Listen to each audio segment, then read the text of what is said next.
برادران اسلام، السلام علیکم ورحمۃ اللہ وبرکاتہ۔ نحمدہ ونصلی ونسلم علی رسولہ الکریم، اما بعد فاعوذ باللہ من الشیطان الرجیم، بسم اللہ الرحمن الرحیم۔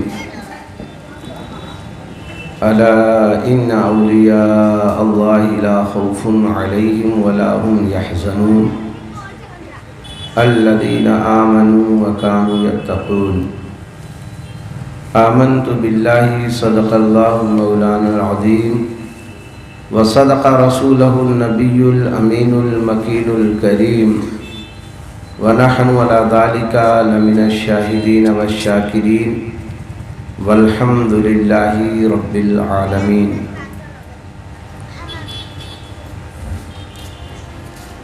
میری انتہائی نگارش یہی ہے، تیرے نام سے ابتدا کر رہا ہوں، خرد کو مائل پرواز کر رہا ہوں، جنون شوق کو ہمراز کر رہا ہوں۔ الہی میری عقیدت کی آبرو رکھنا، تیرے نام سے آغاز کر رہا ہوں۔ آئیے کچھ سننے اور سنانے سے پہلے انتہائی ادب و احترام کے ساتھ ساری کائنات کے مرکز عقیدت روحی فدا جناب احمد مجتبی محمد مصطفیٰ صلی اللہ تعالی علیہ وآلہ وسلم کے برگاہ بوقار میں درود و سلام کی نظر عقیدت پیش کرنے کی سعادت و برکت حاصل کرنا پڑھیں۔ اللہم صلی علی سیدنا شفیعنا مولانا محمد وعلی آل سیدنا مولانا محمد مبارک وسلم۔ صلاۃ و سلاما علیک یا رسول اللہ، صلاۃ و سلاما علیک یا حبیب اللہ صلی اللہ تعالی علیہ وآلہ وسلم۔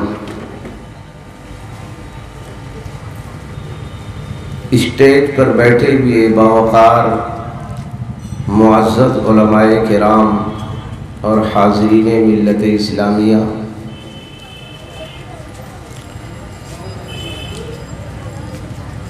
میں کوئی دھواں دھار مقرر نہیں ہوں اور نہ ہی میری آواز اس قدر بلند و بالا ہے، لیکن پھر بھی دین کا ایک ادنا سا خادم ہوں۔ اسی خدمت کے ارادے سے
درود پاک پڑھنے۔ اللہم صلی علی سیدنا شفیعنا حبیبنا کریمنا مولانا محمد مبارک وسلم۔ صلاۃ و سلاما علیک یا رسول اللہ، صلاۃ و سلاما علیک یا حبیب اللہ صلی اللہ تعالی علیہ وآلہ وسلم۔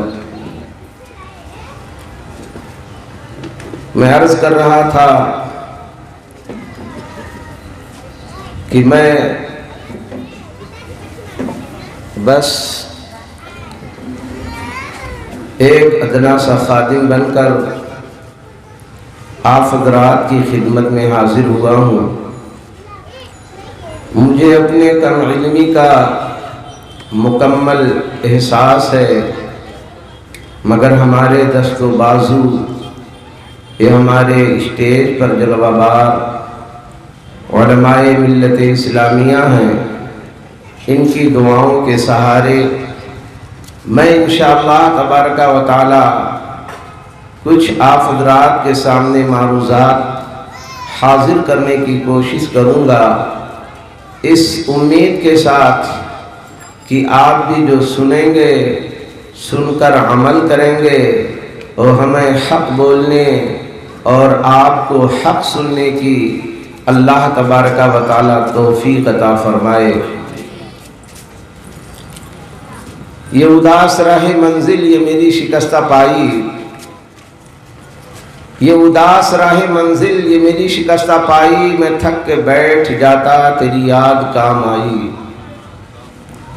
میں تھک کے بیٹھ جاتا تیری یاد کام آئی، تیرے در کا میں گدا ہوں تیرا آستاں سخی ہے، تیرے در کا میں گدا ہوں تیرا آستاں سخی ہے، میری زندگی کا حاصل تیرے در کی حاضری ہے، میری زندگی کا حاصل تیرے در کی حاضری ہے، اور تو جہاں کا بادشاہ ہے میں فقیر بے نوا ہوں، تو جہاں کا بادشاہ ہے میں فقیر بے نوا ہوں، میری خالی جھولی بھر دے تیرے پاس کیا کمی ہے، میری خالی جھولی بھر دے تیرے پاس کیا کمی ہے، اور تیرے کرم کے صدقے تیرے در سے کیا میں مانگوں، تیرے کرم کے صدقے تیرے در سے کیا میں مانگوں، تو کرم سے جو بھی دے دے تیری بندہ پروری ہے، تو کرم سے جو بھی دے دے تیری بندہ پروری ہے، اور یہ تیری نوازشیں ہیں کہ مجھے در پہ ہے بلایا،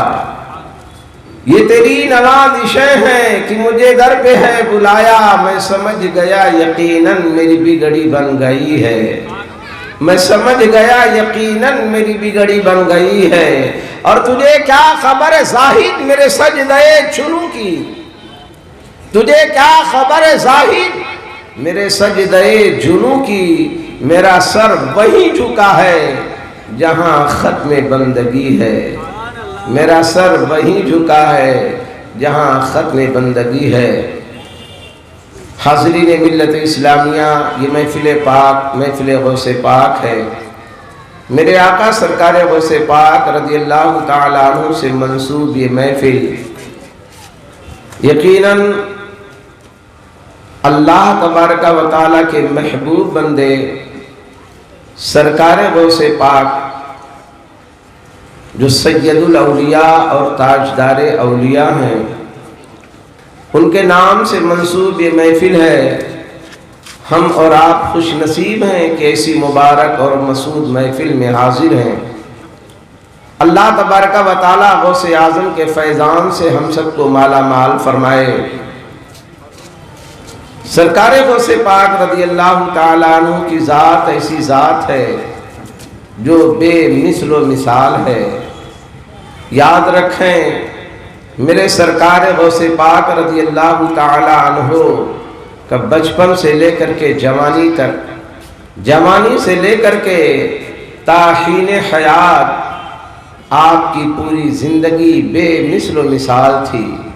اللہ تبارک و تعالیٰ نے سرکار غوث اعظم رضی اللہ تعالیٰ عنہ کو جب پیدا فرمایا اور آپ جب پیدا ہوئے تو ایسا فیضان جیلان میں نازل ہوا کہ روایتوں میں آیا ہے کہ سرکار غوث پاک رضی اللہ تعالیٰ عنہ جب پیدا ہوئے تو آپ کے پیدا ہونے کے وقت جتنے بھی جیلان میں ایک روایت کے مطابق 1100 بچے پیدا ہوئے تھے اس علاقہ میں، اور 1111 بچے وہ سب کے سب اللہ کے ولی بنے۔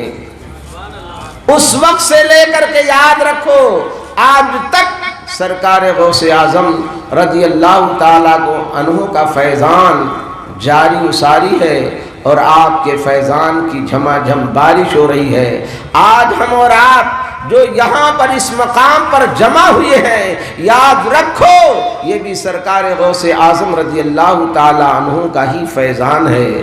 لہذا ضروری ہے میرے سرکار غوث پاک رضی اللہ تعالی عنہ کے فیضان کو حاصل کرنے کے لیے اگر صحیح معنوں میں حاصل کرنا ہے تو آپ کی سیرت کے مطابق آپ نے جو زندگی گزاری ہے، آپ کے جو زندگی کے مراحل گزرے ہیں، ان مراحل کو سننے کے بعد ہم اور آپ بھی اگر سچے شیدائی ہیں، سچے اگر غلام بننا چاہتے ہیں سرکار غوث اعظم رضی اللہ تعالی عنہ کے، تو آپ کی جو تعلیمات ہیں، آپ کے جو فرمودات ہیں، آپ کے جو ارشادات ہیں، آپ کے زندگی کے جو گوشے ہیں، ان گوشوں کو سننے اور پڑھنے کے بعد ہمیں اور آپ کو اپنی زندگیوں میں تبدیلی لانا چاہیے، ہمیں اور آپ کو اپنے آپ کو بدلنا چاہیے۔ سچی عقیدت اور سچی محبت یہی ہوتی ہے کہ اپنے محبوب کے رنگ میں رنگ جاؤ، اپنے محبوب کی سیرت کو اپنا لو، اس کے چال کو، اس کے ڈھال کو، اس کے اداؤں پر فدا ہو جاؤ، اور جب فدا ہو جاؤ گے تو یاد رکھو پھر جا کر کے فیضان کی جھما جھم بارش ہوگی۔ میرے سرکار غوث پاک رضی اللہ تعالی عنہ، آپ کا خاندان کتنا عالی شان خاندان تھا۔ العما الحفیظ قربان جاؤ سادات کرام میں سے تھے، رسول اللہ کے شہزادے تھے، مگر آپ کا خاندان اتنا عالی شان۔ والد ماجد حضرت ابو صالح موسیٰ جنگی دوست اپنے وقت کے بہت بڑے زاہد، اللہ تبارک و تعالیٰ کے عبادت گزار اور امر بالمعروف اور نہی عن المنکر کے، یاد رکھو سچے پکے وفادار سپاہی تھے۔ آپ کے نانا جان حضرت عبداللہ سومئی رضی اللہ تعالیٰ عنہ کتنے نیکوکار اور ولایت کے سرتاج تھے۔ حضرت ابو صالح موسیٰ جنگی دوست جو آپ کے والد بزرگوار ہیں، آپ کے تعلق سے آیا ہوا ہے کہ حضرت غوث پاک رضی اللہ تعالیٰ عنہ کے والد بزرگوار دریائے دجلہ کے کنارے اپنے مجاہدہ کے ایام میں چلے جا رہے تھے، اور وہیں پہ ان کے مجاہدات کا سلسلہ جاری تھا۔ دریا کے کنارے سیر کر رہے تھے اور بھوک کی شدت آپ کو بیتاب کر چکی تھی۔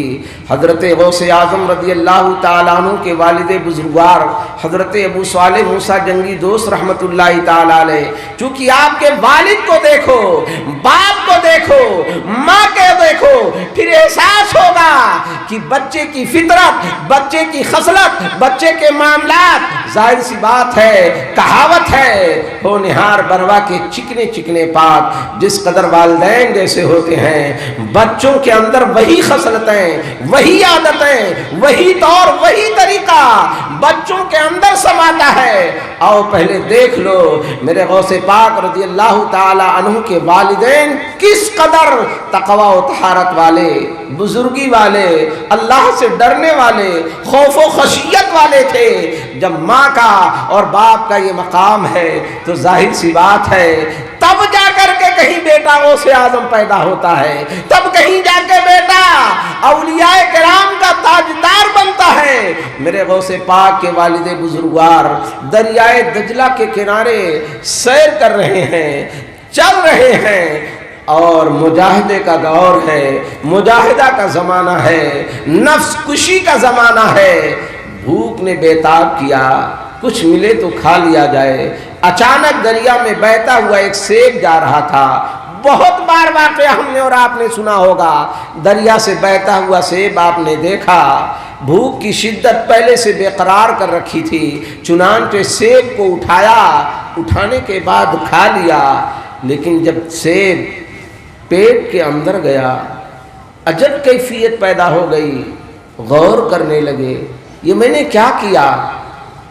ایک انجانا سیب، خدا جانے کس کا تھا؟ ایک قوم کے فرزندوں، ایک قوم کے فرزندوں، یہ کون سوچ رہا ہے؟ یہ کس کی فکر ہے؟ یہ سرکار غوث اعظم رضی اللہ تعالیٰ عنہ کے والد حضرت ابو صالح موسیٰ جنگی دوست کی فکر ہے۔ سوچ رہے ہیں کیا ہو گیا، میں نے کیسے کھا لیا؟ ایک انجانا سیب، خدا جانے اس کا مالک کون تھا۔ اور کہاں سے آ رہا تھا، میں نے کیوں کھایا، اپنے آپ کو کوسنے لگے، اپنے آپ کو کوسنے لگے، میں نے کیوں کھایا، افسوس کرنے لگے میں نے غلط کیا۔ حاضرین ملت اسلامیہ، جب بندے کو غلطی کا احساس ہوتا ہے تو اپنے رب کی بارگاہ میں اپنے ہاتھوں کو اٹھاتا ہے، توبہ کرتا ہے۔ سرکار غوث پاک رضی اللہ تعالیٰ عنہ شرمندہ ہو گئے، اب تو سیب کو کھا لیا ہے، اب کیا کیا جائے، اپنے نفس کو کوس رہے ہیں، اپنے آپ کو کوس رہے ہیں۔ پھر فیصلہ کیا، چلو دیکھا جائے، مالک کا پتہ لگایا جائے، ہو نہ ہو کوئی اس سیب کا مالک مل جائے جس سے معافی مانگ لی جائے، اس سے معافی مانگ کر کے میں اپنے اس غلطی کا کفارہ ادا کر لوں۔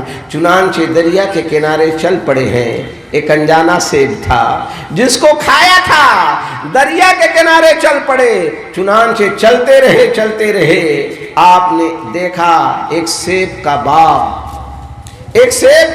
دریا کے کنارے پر ہے، اور ایک درخت کی ٹہنیاں دریا پر لٹک رہی ہیں، ہو نہ ہو اور اس درخت کے اندر سیب بھی لگے ہوئے ہیں، ہو نہ ہو اسی سیب کے درخت سے سیب ٹوٹا ہے، دریا میں آیا ہے، دریا سے بہتا ہوا جا رہا تھا، میں نے کھایا ہے، بس کہیں اور کا نہیں یہیں کا ہوگا۔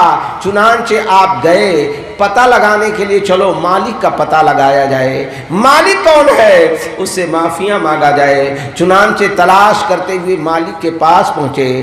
مالک کے پاس پہنچنے کے بعد جب حاضر ہوئے، سلام کیا، سلام کرنے کے بعد اپنی حاضری کی وجہ بتائی، میں کیوں آیا ہوں، کس لیے آیا ہوں۔ چنانچہ حضرت عبداللہ سومئی رحمت اللہ تعالی علیہ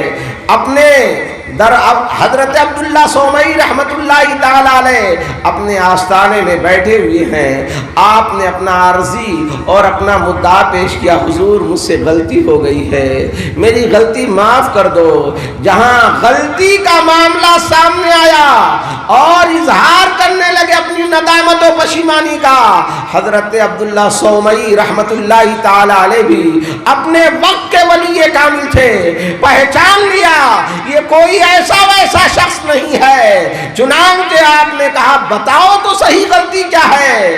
کہا آپ کے باغ سے، سیب کے درخت سے ایک سیب ٹوٹ کر کے دریا سے بہتا ہوا جا رہا تھا، مجھے بھوک لگی تھی، بھوک کی شدت نے بے قرار کر دیا، میں اس سیب کو کھا لیا ہوں، حضور میں معافی چاہتا ہوں، مجھے معاف کر دیں۔ حضرت عبداللہ سومئی کہتے ہیں ایسے تو نہیں معاف ہوگا، آپ کو اس کی سزا کاٹنی پڑے گی۔ کہا کیا سزا ہے؟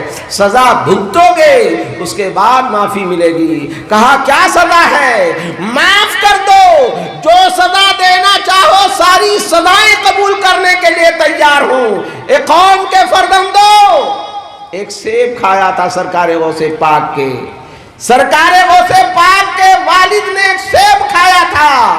لوگوں کے مال ہڑپ کر کے ڈکار نہ لینے والوں، بھائیوں کے حق کو کھانے والوں، ایک دوسرے کے حق کو مارنے والوں، سرکار غوث آدم کے محبت کا اظہار کرنے والوں، ذرا غور تو کر لو، سوچ لو، غوث آدم کے والد کا یہ واقعہ درس عبرت دے رہا ہے، درس عبرت دے رہا ہے۔ ہڑپ کر جانے والوں، لوگوں کی جگہیں، لوگوں کا حق، لوگوں کے معاملات کو کھانے والوں، کل بروز قیامت کیا منہ دکھاؤ گے؟ سرکار غوث آدم کے نام پر لاکھوں روپے ان کے نام پر دینے والوں، کبھی غور تو کرو، کبھی سوچو تو صحیح۔ آپ کے والد بزرگوار نے کہا ہر سزا کاٹنے کے لیے تیار ہوں، حضور مجھے معاف کر دو۔ کہا سب سے پہلی سزا تو یہ ہے کہ تمہیں اتنے سالوں تک اس باغ کی باغبانی کرنا پڑے گا، اس باغ کی دیکھ ریکھ کرنا پڑے گا، اس کے بعد میرے پاس آؤ، آنے کے بعد پھر میں تمہارے بارے میں فیصلہ کروں گا۔ چنانچہ آپ نے حضرت عبداللہ سومئی کے اس باغ کی باغبانی کی، اس کی رکھوالی کی، دیکھ بھال کی۔ جب مدت پوری ہوئی حاضر ہو گئے حضرت عبداللہ سومئی کی بارگاہ میں، کہا کیا حضور میری خطا معاف ہو گئی؟ کیا آپ نے مجھے معاف کر دیا؟ کہا ہاں معاف تو کر دوں گا، لیکن ایک اور شرط ہے کہ میری ایک اپاہج بیٹی ہے، میری ایک اپاہج بیٹی ہے جو ہاتھوں اور پیروں سے معذور ہے، جو آنکھوں اور کانوں سے معذور ہے۔ تمہیں میری اس اپاہج بیٹی سے شادی کرنا ہوگا۔ ہے لوگوں غور تو کرو، سوچو تو صحیح۔ حضرت ابو صالح موسیٰ جنگی دوست رحمت اللہ تعالیٰ علیہ کہتے ہیں حضور میں سب چیز کے لیے تیار ہوں، اپاہج صحیح، لولی لنگڑی صحیح، معذور صحیح، میں تیار ہوں، مگر بس میری خطا کو معاف کر دیا جائے، مجھے معاف کر دیا جائے۔ چنانچہ آپ نے کہا ٹھیک ہے، اگر تو تیار ہے تو تیری غلطی معاف ہے۔ ایک قوم کے فرزندوں غور کرتے چلو، اپنے آپ کا محاسبہ کرتے چلو، اپنے آپ کا جائزہ لیتے چلو کہ آخرکار یہ سرکار غوث اعظم کے والد بزرگوار حضرت ابو صالح موسیٰ جنگی دوست رحمت اللہ تعالیٰ علیہ نے کتنی بڑی غلطی کی تھی۔ غلطی تو بظاہر نہیں تھی، لیکن جس میدان میں تھے اپنے آپ کو جو جانا تھا، جو پہچانا تھا، جو انہوں نے اللہ اس کے رسول کے فرمودات و ارشادات سے معاملات کو جانا تھا، ایک بڑی سزا ہوتی ہے ناحق کسی کے مال کھانے والوں کو۔ یاد رکھو کل بروز قیامت میرے آقا رحمت عالم صلی اللہ علیہ وسلم نے فرمایا کچھ لوگ ایسے آئیں گے جن کا نام اعمال نیکیوں سے بھرا ہوگا، اور اگر اس کی بنیاد پر فیصلہ ہو جائے تو جنت کے حقدار بن جائیں گے۔ چنانچہ آئے ہوں گے اس حال میں کہ کسی کا حق مارا ہوگا، کسی کا مال کھایا ہوگا، کسی کو ستایا ہوگا، کسی کو تکلیف دی ہوگی، اذیتیں پہنچایا ہوگا، لوگوں کا حق اس کے اوپر باقی ہوگا۔ اللہ تبارک و تعالیٰ اب لوگوں کا حق اسے دلائے گا۔ اب ظاہر سی بات ہے وہاں تو آپ کے پاس پیسہ نہ ہوگا، دولت نہیں ہوگی، آج سینہ تان کے چلتے ہو، لوگوں کا مال کھا کھا کر کے آج سینہ تان کے چلتے ہو، لوگوں کی جائیداد پر ناجائز قبضہ کر کے آج سینہ تان کے چلتے ہو، بہت بڑے امیر بن رہے ہو۔ کل بروز قیامت جب زندگی کے ایک ایک لمحے کا حساب دینا ہوگا، یاد رکھو پھر کچھ نہ بن پائے گا، تو اللہ فیصلہ کرے گا کہ اس کی نیکیاں اس کے حوالے کر دو، اس لیے کہ اس نے اس کا حق مارا ہے۔ چنانچہ آیا تھا اس حال میں، لیکن حالت ایسی ہو گئی ابھی بھی لوگوں کا حق باقی ہے اور ساری نیکیاں نام اعمال سے ختم ہو چکی ہیں۔ اب لوگوں کے گناہوں کو اس کے سر پر ڈالا جائے گا۔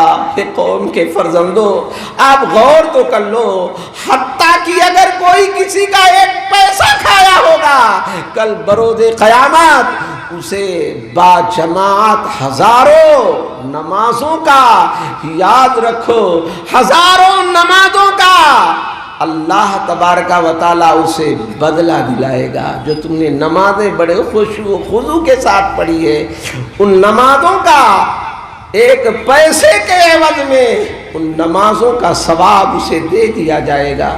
آپ سوچ لو، غور تو کر لو کہ کیا ہمارے اندر اور ہم اور آپ ایسے ہیں؟ محاسبہ کر لو یار، آج وقت ہے، آج سوچ لو، اگر آج غور و فکر کر لیا قسم خدا کی کل ہمیں پچھتانا نہ پڑے گا۔ میرے غوث پاک کے والد بزرگوار نے ایک سیب کھانے کی بنیاد پر اتنی بڑی شرط، یاد رکھو جو زندگی پوری زندگی کا ساتھی اور اس کی زندگی کی سرمایہ حیات اس کی بیوی، ایک اپاہج، ایک معذور بیوی سے شادی کرنے کے لیے تیار ہو گئے ہیں، صرف اور صرف اس بنیاد پر کہ مجھے معاف کر دیا جائے۔ چنانچہ نکاح ہو گیا، نکاح نکاح ہونے کے بعد میں جب حجلے عروسی میں پہنچے حضرت ابو صالح موسیٰ جنگی دوست رحمت اللہ تعالی علیہ، تو کیا دیکھتے ہیں؟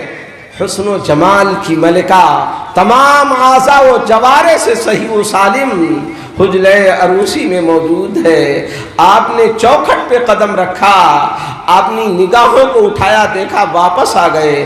حضرت عبداللہ سومئی سے عرض کرتے ہیں حضور آپ نے جس لڑکی سے شادی کیا تھا، آپ نے جس لڑکی سے میرا نکاح کیا تھا، وہ لڑکی تو وہ نہیں ہے جو حجلے عروسی میں موجود ہے، وہ تو ہاتھ اور پیر اس کے سلامت ہیں، اس کے اعضاء و جوارح سلامت ہیں، ایسا تو نہیں کوئی دوسری لڑکی حجلے عروسی میں پہنچ گئی۔ حضرت عبداللہ سومئی فرماتے ہیں نہیں جاؤ اے ابو صالح جاؤ، وہ کوئی اور نہیں ہے بلکہ وہی تمہاری زندگی کی سرمایہ حیات ہے، وہی تمہاری شریک حیات ہے، وہی نے تمہاری بیوی ہے۔ لیکن حضرت ابو صالح کہتے حضور آپ نے تو ایسا کہا تھا۔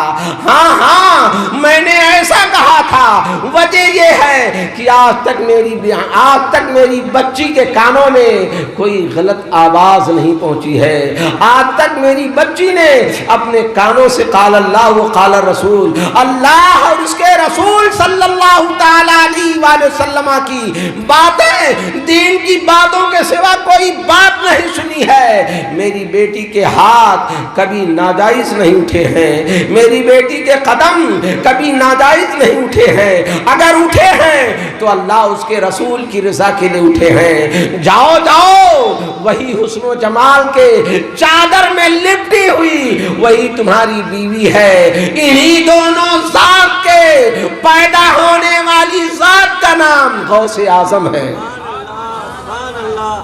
آپ سوچو جس کا باپ ایسا ہو، جس کی ماں ایسا ہو، جس کا خاندان حسنی و حسینی ہو، یاد رکھو بچہ کیسا ہوگا۔ اسی لیے تو پیدا ہو رہے ہیں۔ ماہ رمضان میں روایتیں بتاتی ہیں، ناقلین نقل کرتے ہیں، سرکار غوث اعظم پیدا ہوئے، رمضان کا مہینہ آیا، رمضان کے مہینے میں سرکار غوث اعظم صبح صادق سے لے کر کے غروب آفتاب تک کبھی آپ نے اپنی ماں کا دودھ نوش نہیں فرمایا، یعنی شیرخواری میں روزے کی حالت میں گزار رہے ہیں۔ سرکار غوث اعظم رضی اللہ تعالیٰ عنہ کو بچپنے میں اپنی ولایت کا علم ہو چکا تھا۔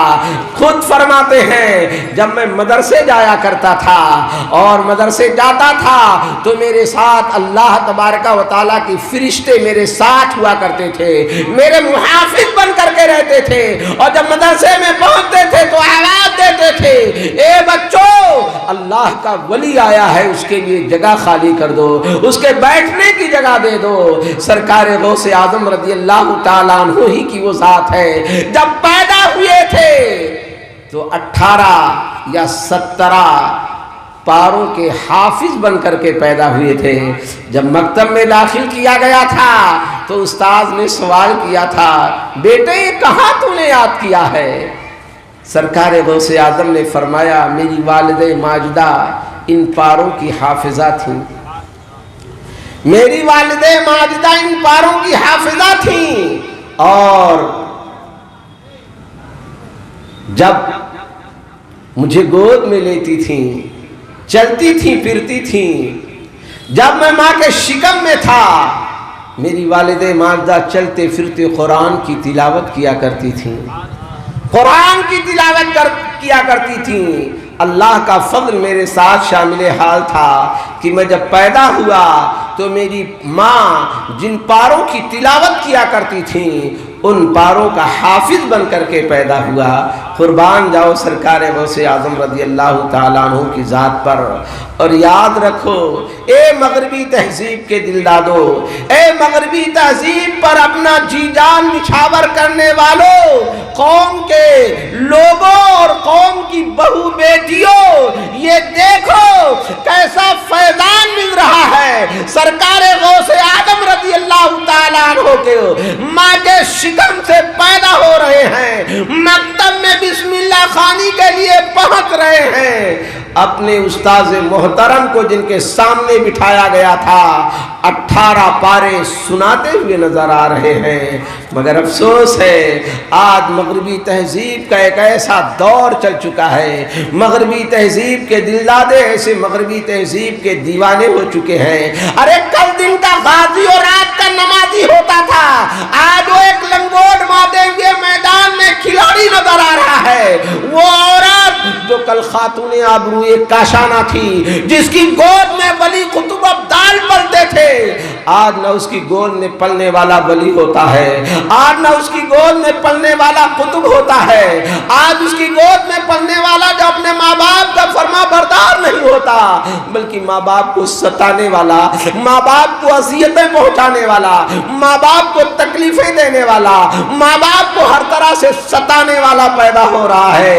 ایک قوم کے فرزندوں، وہ غوث اعظم کی ماں تھی، جب بچوں کو لے بچے کو، بچہ پیٹ میں ہے، قرآن کی تلاوت کر رہی ہیں، وہ اس زمانے کی مائیں تھیں، جب اپنے بچوں کو لوریاں سناتی تھیں تو وہ صحابہ کرام رضوان اللہ تعالی علیہم اجمعین کے واقعات، قرآن کی تلاوت، بزرگوں کے معاملات سے، لیکن آج کی مائیں بچہ شکم میں ہے، بے حیائی بے شرمی کے مظاہرے ہو رہے ہیں، بے حیائی بے شرمی کی تصویریں دیکھی جا رہی ہیں، معاملات ایسے بگڑ چکے ہیں کہ کل جو دن کا غازی رات کا نمازی ہوتا تھا، آج ایک لنگوٹ باندھے ہوئے میدان میں کھلاڑی نظر آ رہا ہے۔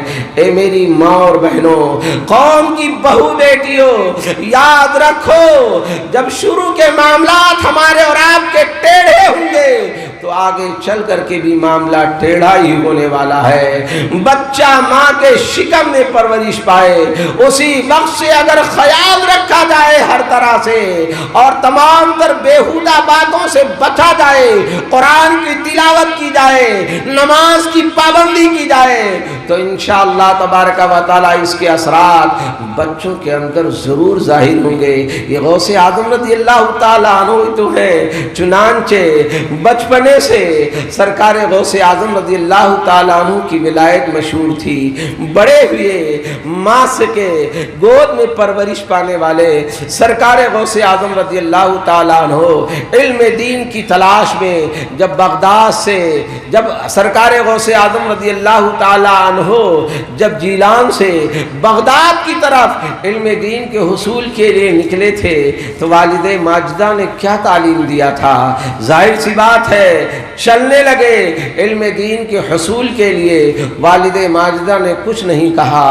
80 دینار والد بزرگوار کے ترکہ ملا تھا، جس میں سے 40 اپنے بھائی ابو احمد کے لیے چھوڑا اور 40 درہم آپ کی والد ماجدہ حضرت ام الخیر فاطمہ نے آپ کے جاکٹ میں سل دیا اور بیٹے کو نصیحت کیا، بیٹا جا تو رہا ہے، ہو سکتا ہے اب اس کے بعد ہماری اور تمہاری ملاقات میدان محشر میں ہو، لیکن بیٹا جاتے جاتے یاد رکھنا، میری اس نصیحت پر عمل کرنا، زندگی کیسی بھی گزرے، بھوک پیاس سے جس طرح سے بھی گزرے گزار لینا، اللہ اس کے رسول کی اطاعت و فرما برداری میں گزارنا، اور بیٹا سب سے بڑی بات یہ ہے کہ کبھی جھوٹ نہ بولنا۔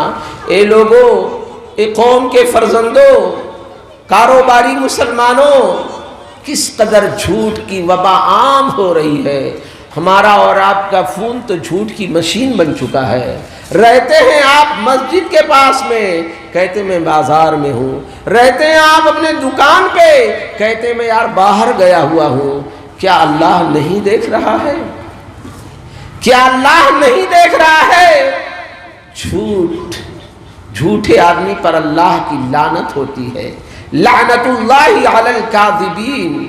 جھوٹ بول کر کے سوچتے ہو بچ جاؤ گے، ارے دنیا کی نگاہوں میں بچ سکتے ہو، کل بروز قیامت اللہ کی بارگاہ میں کیا منہ دکھاؤ گے؟ اور اگر سچ بولو گے، اللہ تبارک و تعالی سچوں کے ساتھ ہوتا ہے. سچ پر، سچ کی سچائی پر اللہ کی مہربانی ہوتی ہے. سچ کی سچائی، سچے کی سچائی پر اللہ تبارک و تعالی خوش ہوتا ہے. اور اس کی بے شمار برکتوں والے واقعات تاریخ میں موجود ہیں. جس نے سچ بولا ہے اس نے رہائی پائی ہے، جس نے سچ کا ساتھ دیا ہے اس نے کامیابی حاصل کی ہے. اور جو جھوٹوں کے ساتھ رہا ہے، جھوٹ بولا ہے، مکاری دغا بازی کیا ہے، کب تک چھپاؤ گے یار؟ کب تک چھپاؤ گے؟ ہماری اور آپ کی مکاری کب تک چھپے گی؟ ایک نہ ایک دن یہ ظاہر ہو کر کے رہے گی. نیکیاں ایک بار چھپ جاتی ہے لیکن برائی کبھی نہیں چھپے گی. نہ میرا یہ جبہ دیکھا جائے گا، نہ میری یہ دستار دیکھی جائے گی، نہ میری داڑھی دیکھی جائے گی. اگر میں نے دغا بازی اور مکاری کی تو ایک نہ ایک دن اسے ظاہر ہونا ہے. اور اگر نہ بھی ہو یار تو کل اللہ کی بارگاہ میں کیا حاضر نہیں ہونا ہے؟ کیا ہمیں اور آپ کو اس جبے اور دستار میں، کیا ہماری اور آپ کے اس کرتے پیجامے اور داڑھی کو جب قوم مسلم کے سامنے ہمارا نظارہ ہوگا، حضرت آدم سے لے کر کے حضرت عیسیٰ علیہ السلام تک، حضرت آدم سے لے کے صبح قیامت تک، جب تمام کے تمام لوگ موجود ہوں گے اور وہاں پر اللہ کے سامنے ہماری پیشی ہوگی. چل آ جا میدان میں، آ جا. چل، تو نے بہت چھپایا تھا اپنے بچوں سے، اپنی بیوی بچوں سے چھپایا تھا، اپنے گھر والوں سے چھپایا تھا، دوست احباب کے سامنے بہت اچھا بنتا تھا. اب یہاں صرف تیرا دوست نہیں ہے، تیرا باپ نہیں ہے، تیری ماں نہیں ہے، تیرے خاندان والے نہیں ہیں، بلکہ تیرے سارے رشتہ دار جن کی نگاہوں میں تو ٹوپی والا، تو کرتے والا، تو داڑھی والا، تو ایسا، تو ایسا، تو ایسا ویسا تھا، اب سب کچھ ظاہر ہوا. لے یہ کیا معاملہ ہے؟ وہاں کیسی ذلت ہوگی یار، کس قدر رسوا ہونا پڑے گا. آج لے ان کی پناہ، آج مدد مانگ ان سے. کل نہ مانیں گے قیامت میں. اگر مان گیا آج اپنے رب کی بارگاہ میں میرا بھائی توبہ کر لے. دیکھ میرے سرکار غوث پاک ہیں، والد ماجدہ نصیحت کر رہی ہیں، بیٹا جھوٹ نہیں بولنا، بیٹا مکاری نہیں کرنا، بیٹا اللہ اس کے رسول کی نافرمانی نہیں کرنا. خوب معلوم ہے واقعہ کیا ہوا. ڈاکوؤں نے حملہ کیا، چنانچہ ڈاکوؤں کے سردار کو سرکار غوث اعظم کے سچ نے وہ احساس دیا، وہ احساس دیا کہ ڈاکوؤں کا سردار بھرے محفل میں یہ اقرار کر بیٹھا جب میرے سرکار غوث اعظم نے اپنے سچائی کا اظہار کیا تھا کہ میری والد ماجدہ نے کہا تھا بیٹا جھوٹ نہ بولنا. تو ڈاکو کہتا یار تو اپنی ماں کی بات کو اس قدر پکڑ کر کے رکھا ہے اور سچائی کو تو نے قبول کر لیا، حالانکہ تیرا 40 دینار جا رہا ہے، تیری دولت جا رہی ہے، تیری زندگی کی کل کائنات جا رہی ہے، تیرا پورا سرمایہ ہمارے حوالے ہو رہا ہے، لیکن تو جھوٹ نہیں بول رہا ہے، سچائی کا مظاہرہ کر رہا ہے. اب اس سچائی نے احساس دلا دیا، احساس دلایا. چنانچہ وہی سرکار غوث اعظم کو گواہ بنایا. اے بچے گواہ رہنا، اب تک میں نے اللہ کی نافرمانیاں کی ہے، اب تک میں نے معلوم نہیں کتنوں کو ستایا ہے، کتنوں کو تکلیفیں دی ہیں، کتنے کا مال لوٹا ہے، کتنوں کو تباہی و بربادی کے دہانے پہ پہنچا دیا ہے. اے بچے تو گواہ رہنا، میں اپنی تمام تر خطاؤں سے اپنے رب کی بارگاہ میں توبہ کرتا ہوں. اس کا توبہ کیا کرنا تھا؟ ایک ڈاکوؤں نے دیکھا جو دیگر تھے، چیلے کہنے لگے جب آپ چوری کرنے میں میرے سردار تھے تو اللہ کی بارگاہ میں توبہ کرنے میں بھی آپ میرے سردار ہو جائیے. آپ نے توبہ کیا ہے، ہم بھی توبہ کرتے ہیں. چنانچہ ڈاکوؤں کی ساری جماعت نے اللہ کی بارگاہ میں توبہ کر لی اور ہمیشہ ہمیش کے لیے ڈاکہ زنی کو چھوڑ دیا۔ ایک روایت آتی ہے انہوں نے سرکار غوث پاک ولیوں کے سردار کے ہاتھوں پہ کیا توبہ کیا، اللہ نے ان کی ایسی توبہ قبول فرمائی کہ انہیں بھی اس زمانے کی ولایت سے مالا مال فرما دیا۔ آپ سوچو، غور کرو، میں کچھ اور دینے نہیں آیا ہوں، بس ایک فکر دینے آیا ہوں، ایک سوچ دینے آیا ہوں کہ آپ سوچ لیں، ہم سوچ لیں، ہمیں اور آپ کو بھی مرنا ہے، اپنے رب تبارک و تعالیٰ کی بارگاہ میں حساب دینا ہے، زندگی کے ایک ایک لمحے کا اللہ کی بارگاہ میں حساب دینا ہے۔ کل اللہ تبارک و تعالیٰ نے پوچھ لیا ہماری زندگی کے معاملات اور حالات کے بارے میں تو ہم کیا کریں گے؟ یہی سرکار غوث پاک آگے چلے، علم دین حاصل کیا، اتنا حاصل کیا کہ خود فرماتے ہیں درست العلم حتی صرت قطبا، میں نے اتنا علم حاصل کیا کہ اللہ تبارک و تعالیٰ نے مجھے قطبیت کی منزل پر فائز کر دیا۔ لیکن یاد رکھو، چاہے جتنے بڑے نمازی ہو جاؤ، چاہے جتنے بڑے پرہیزگار ہو جاؤ، چاہے جتنے بڑے جبے اور دستار والے ہو جاؤ، کبھی یہ نہ بھولنا کہ ہم شیطان کے ہتھ کنڈے نہیں چڑھ سکتے ہیں۔ شیطان تو ایسے موقعوں پر مزید حملہ تیز کرتا ہے، کبھی مفلسی لاتا ہے، کبھی غربت سوار کرتا ہے، کبھی کچھ کا کچھ راستہ دکھاتا ہے۔ جب شیطان دیکھتا ہے کہ اللہ کا یہ بندہ سیدھی راہ پہ جا رہا ہے تو کچھ دن تک چھوڑ دیتا ہے، چل دیکھتا ہوں کہاں تک چلتا ہے، لیکن آگے چل کر کے پھر اس کے بعد ہمیں اور آپ کو بھٹکانے کی کوشش کرنا شروع کرتا ہے، اور ایسا بھٹکاتا علماء حفیظ کہ ہم اور آپ بس اللہ ہی بچائے تو بچ پاتے ہیں۔ چنانچہ اور یہ تو ہمارے اور آپ کی بات نہیں، یہ میرے سرکار غوث پاک رضی اللہ تعالیٰ عنہ کے ساتھ شیطان کئی بار حرکت کیا، کئی حربے اپنایا، مگر جس کے ساتھ اللہ کا فضل شامل حال ہوتا ہے، یاد رکھو دنیا کی کوئی طاقت نہیں اس کو گمراہ کر سکتی ہے۔ کبھی بھی یاد رکھو، ہر چیز میں اللہ کے فضل کو شامل کر لیا کرو۔ دولت ملے تو اللہ کا فضل ہے، حسن و جمال ملے تو اللہ کا فضل ہے، سرمایہ ملے تو اللہ کا فضل ہے، آل و اولاد ملے تو اللہ کا فضل ہے، نیک سیرت بیوی ملے تو اللہ کا فضل ہے، خوبصورت بیوی ملے تو اللہ کا فضل ہے۔ ہر حال میں اللہ کا فضل اور اللہ کے شکر گزار بندے بن کر کے رہو۔ یاد رکھو اگر ایسا کرتے رہو گے، قرآن کہتا ہے وَلَئِن شَكَرْتُمْ لَأَزِيدَنَّكُمْ، اگر میرے شکر گزار بندے بن کر کے رہو گے، لَأَزِيدَنَّكُمْ تاکید کے ساتھ کہہ رہا ہے میں اپنی نعمتوں کو اللہ کا رب بڑھاؤں گا، کوئی قید نہیں لگائی ہے کتنا بڑھاؤں گا، لیکن ضرور بڑھاؤں گا۔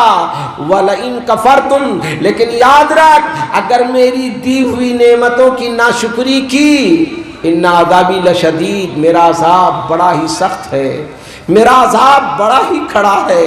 اللہ کے غضب اور اللہ کی پکڑ سے ڈرو اے مسلمانوں، اللہ کا خوف اپنے دلوں میں پیدا کرو۔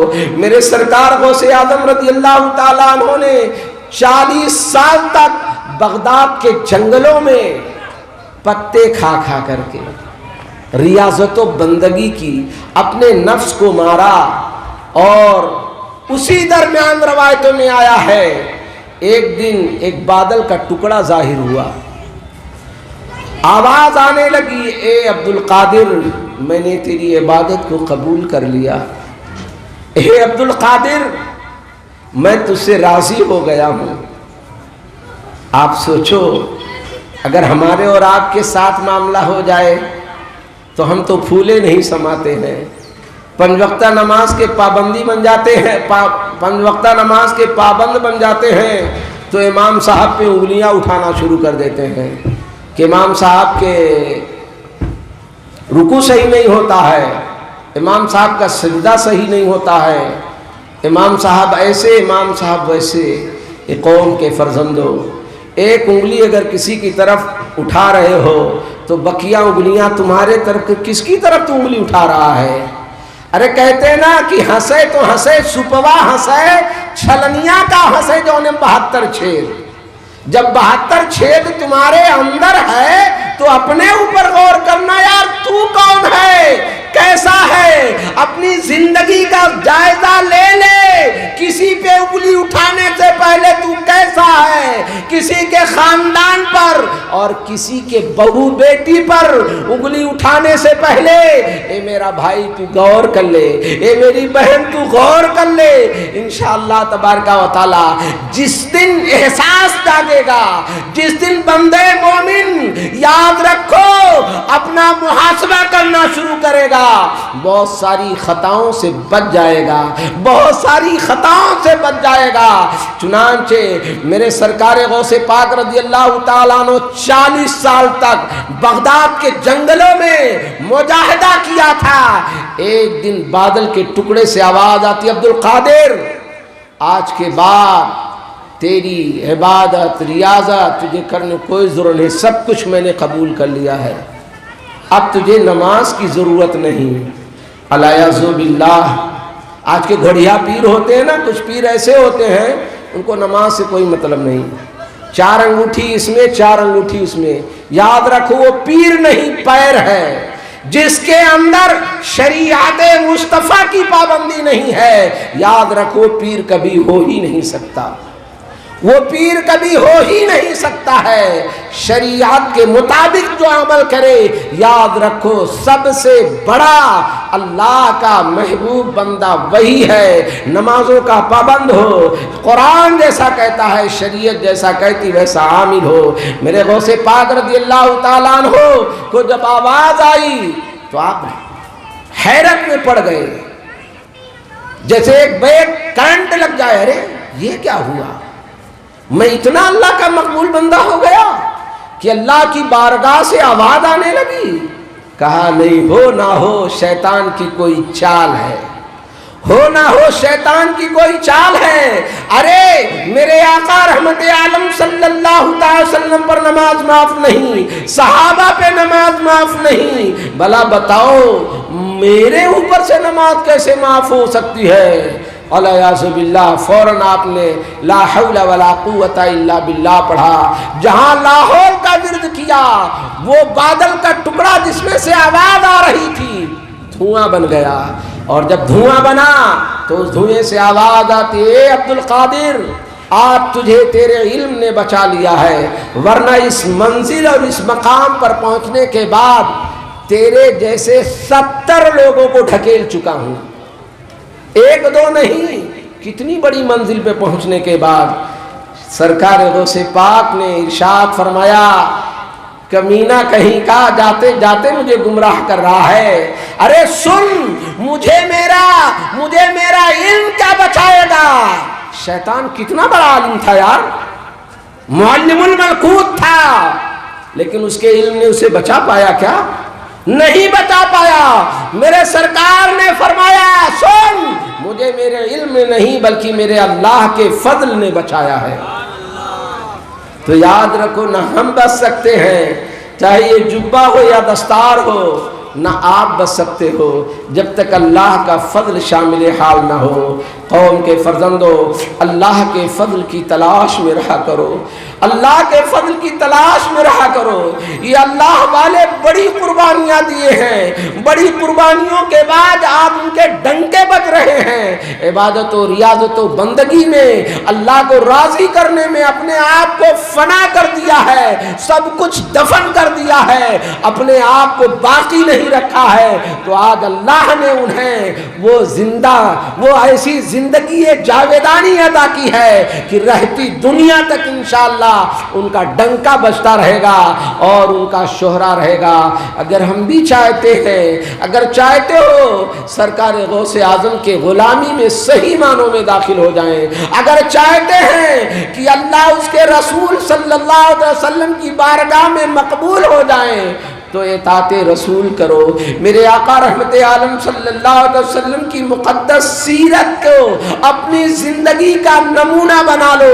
قسم خدا کی دنیا میں بھی کامیاب رہو گے اور آخرت میں بھی اللہ تبارک و تعالی ہمیں وہ عزت عطا فرمائے گا. ہمیں اور آپ کو اللہ تبارک و تعالی وہ سرخروئی دے گا. جب دنیا سے جاؤ گے اللہ کی بارگاہ سے آواز آئے گی یا ایتھا النفس المطمئنہ ارجعی الی ربک راضیۃ مرضیہ. اے نفس مطمئنہ آ جا، میں تجھ سے راضی اور تو مجھ سے راضی. زندگی کا مقصد کیا ہے یار؟ کس لیے دنیا میں آئے ہو؟ مال کمانے، دولت جمع کرنے، بلڈنگ کھڑا کرنے؟ اگر مقصد یہی تھا تو میرے ان اسلاف کی کوئی بلڈنگ باقی ہے؟ میں نے ان اسلاف نے صرف اور صرف اپنی اصلاح کی اور اس کے ساتھ ساتھ امت مسلمہ کی اصلاح کی اور اسی کی کوشش پوری زندگی کرتے رہے. لوگوں کی اصلاح کی اور لوگوں کو دین کی طرف، دین کی دعوت دیتے رہے. ہمارا اور آپ کا بھی یہ فرض بنتا ہے یار کہ دنیا میں آئے ہو، بے شک مال کی ضرورت ہے، سرمایہ کی حاجت ہے، مگر ایسا سرمایہ نہیں، ایسی دولت نہیں کہ لوگوں کا حق مار کر کے، لوگوں سے جھوٹ بول کر کے، لوگوں سے دغا بازی کر کے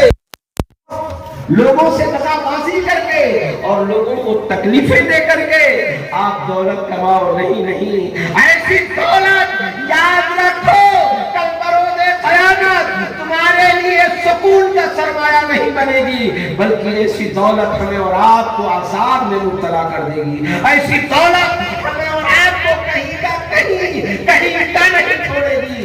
یاد آئے لوگوں، ہوش میں آ جاؤ. میرے غوث پاک رضی اللہ تعالیٰ عنہ کی سیرت اور آپ کی زندگی کے بہت سارے ایسے واقعات جو ہمیں یقیناً درس عبرت دیتے ہیں. آپ کا بچپنا، آپ کی جوانی، آپ کے زندگی کے ایک ایک لمحہ ہمیں اور آپ کو درس عبرت دے کے پکار کر کے کہہ رہا ہے اے میرے ماننے والوں، اے میرے نام پر قربانیاں پیش کرنے والوں، اے میری چاہتوں سے اپنے سینوں کو روشن کرنے والوں، آؤ محبوب پاک صلی اللہ علیہ وسلم، میرے نانا جان صلی اللہ علیہ وسلم کے دین مصطفیٰ سے قریب ہو جاؤ، اس سے وابستہ ہو جاؤ. تمہاری دنیا بھی سنور جائے گی اور انشاءاللہ تبارک و تعالی آخرت بھی بن جائے گی. الحمدللہ ثم الحمدللہ، آج ساری دنیا میں دین کا پیغام اور مسلک اعلیٰ حضرت کا ڈنکا بجانے والی ہماری اور آپ کی محبوب اور مرغوب تنظیم دعوت اسلامی پوری دنیا میں اسی سوچ کو، جو سوچ میرے آقا نے دیا، جو سوچ ہمارے صحابہ نے دیا، جو فکر ہمارے اسلاف نے دیا، جو سوچ میرے غوث اعظم نے دیا، میرے اعلیٰ حضرت نے دیا، آج اسی چاند کو پھر پھر کر کے دعوت اسلامی پوری دنیا والے، دنیا کے مسلمانوں کے سینوں میں پرو رہی ہے، پلا رہی ہے. یہ اور بات ہے جن کے نصیب میں ہے وہ قریب آ کر کے وہ جام محبت پی رہے ہیں، سیراب ہو رہے ہیں. گھر کے اندر دین کا ماحول اور دین کا ڈنکا بج رہا ہے. یقیناً ان کے گھروں سے گزر جاؤ، مدنی چینل نے تو ماشاءاللہ ایک عظیم انقلاب برپا کر دیا ہے. قال اللہ قال رسول کی تعلیمات نعت و مناقب کے گلدستے سجے ہوئے ہیں اور گھر کے اندر اللہ کے رحمتوں کی جھماجھم بارش ہو رہی ہے. یاد رکھو یہ تنظیم اور یہ تحریک ایسی تحریک ہے جس نے یقیناً ہمیں اور آپ کو دین کے معاملے میں ہلا رہی ہے، جھنجھوڑ رہی ہے. جاگ جاؤ، بیدار ہو جاؤ، یاد رکھو دین سے وابستہ ہو جاؤ. اور جو فکر ہمارے اور آپ کے پیارے امیر اہل سنت ابو بلال مولانا الیاس قادری نے دیا ہے کہ ہمیں اپنی اور ساری دنیا کے لوگوں کی اصلاح کی کوشش کرنی ہے. یہ ایسی فکر اور ایسی سوچ ہے، اپنی اور ساری دنیا کی اصلاح کرنے کی فکر اور سوچ لے کے چلتی ہے کہ لوگوں ایسا ایسا کام کر رہی ہے کہ آپ جب سنو گے تو یاد رکھو اپنے دانتوں تلے انگلیاں دبا لو گے.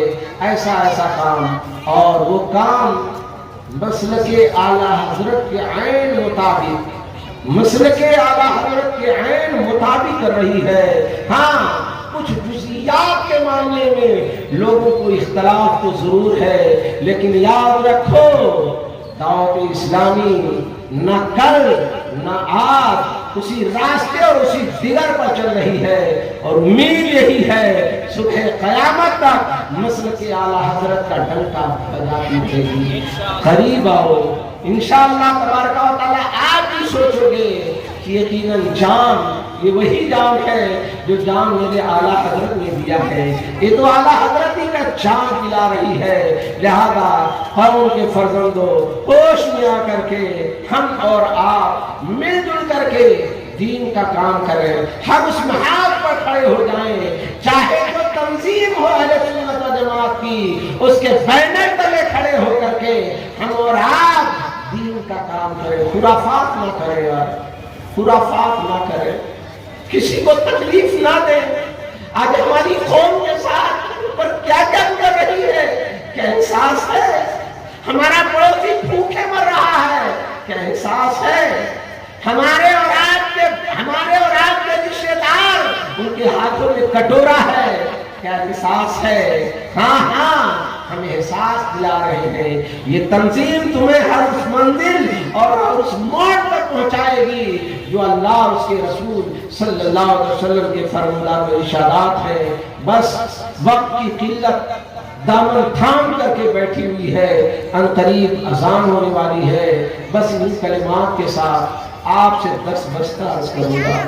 میں کوئی مقرر نہیں ہوں، میں کوئی خطیب نہیں ہوں، بس دین کا ایک ادنا سا خادم ہوں جو آپ کی خدمت میں ہمارے موقر و معزز بھائی شہنواز ان کے ساتھیوں کی دعوت پر کچھ فکر اور کچھ اپنی سوچ لے کر کے سرکار غوث اعظم رضی اللہ تعالیٰ عنہ کی سیرت کی روشنی میں آپ کے حوالے کیا ہے.